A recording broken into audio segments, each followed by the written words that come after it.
இயேசு கூட்டத்தினரை அவ்விடத்திலிருந்து அனுப்பி கொண்டிருந்தார்.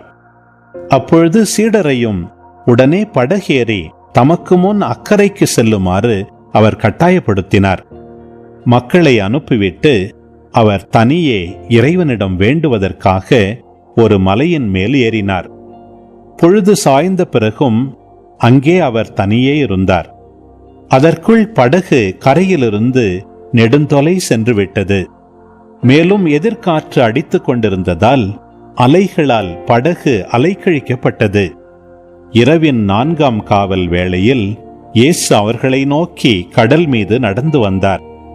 அவர் கடல் மீது நடப்பதை கண்ட சீடர் கலங்கி, ஐயோ பேய் என அச்சத்தினால் அலறினர். உடனே இயேசு அவர்களிடம் பேசினார். துணிவோடிருங்கள், நான் தான், அஞ்சாதீர்கள் என்றார்.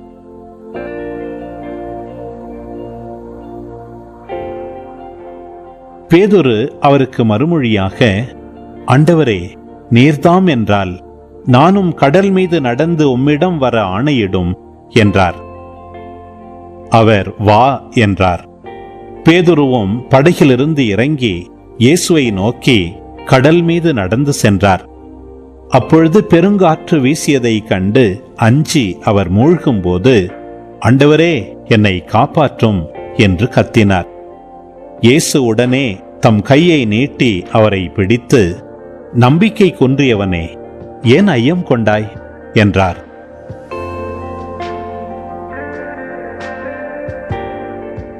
அவர்கள் படகில் ஏறியதும் காற்று அடங்கியது. படகில் இருந்தோர் இயேசுவை பணிந்து, உண்மையாகவே நீர் இறைமகன் என்றனர்.